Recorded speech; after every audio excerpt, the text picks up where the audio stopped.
All right, today we're diving into a really fascinating clash of ideas from 16th century France. And look, this wasn't some stuffy academic debate happening in an ivory tower. No, this was a high stakes battle over the very meaning of history, and it was fought during a time of just absolute chaos. Think about it for a second. When your world completely falls apart, how do you make sense of it? It's a question we all face, right?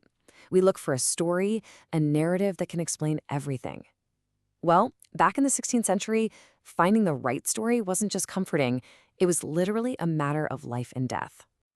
So, picture this. It's 16th century France, and the country is being torn apart by the brutal wars of religion.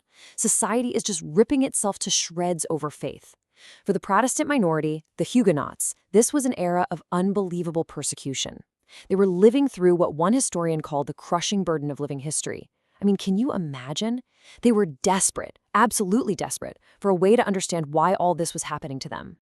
So the first big explanation, the one that really dominated the conversation, was all about faith.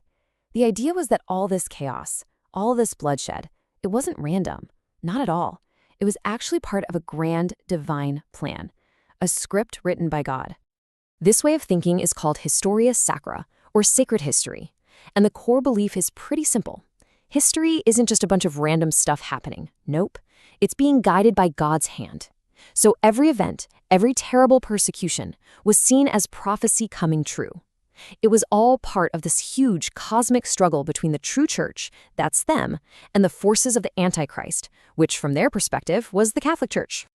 Now, this idea didn't just pop up overnight. It was built piece by piece over decades. You had these huge German works like the Magdeburg Centuries that kind of laid the foundation. Then came Jean Crispin's Book of Martyrs, which was incredibly influential because it did something really powerful. It drew a straight line from the Protestants being killed in their own time all the way back to the very first Christian martyrs. And then a guy named Theodore Beza came along and basically solidified this whole narrative, arguing that what they were living through wasn't just history. It was prophecy unfolding right before their eyes. But at the same time, a totally different kind of radical new way of thinking started to bubble up. This new idea didn't look to the heavens for answers. It looked right here on Earth. This was called Historia Humana, human history. And honestly, this was a revolutionary shift in thinking.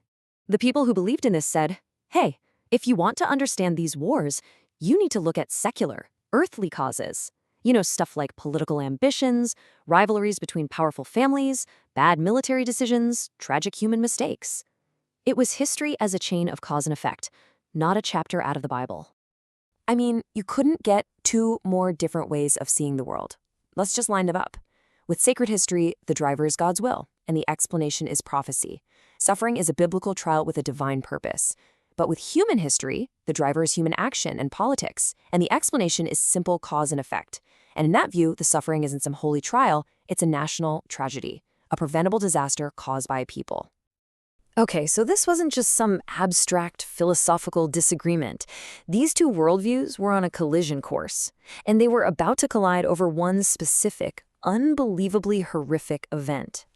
That flashpoint was the St. Bartholomew's Day massacre of 1572. This was a coordinated, systematic slaughter of thousands upon thousands of Huguenots. It was so brutal, so shocking, that it absolutely demanded an explanation. And how you chose to explain it, well, that revealed everything about which side of this debate you were on. And you can see this whole battle play out in miniature between two key historians. On one side, you have Theodore Beza, the champion of sacred history. For him, the massacre was terrible, yes, but meaningful. It was a trial from God. The victims, they were glorious martyrs, and their deaths were a powerful testament to their faith that God would ultimately vindicate.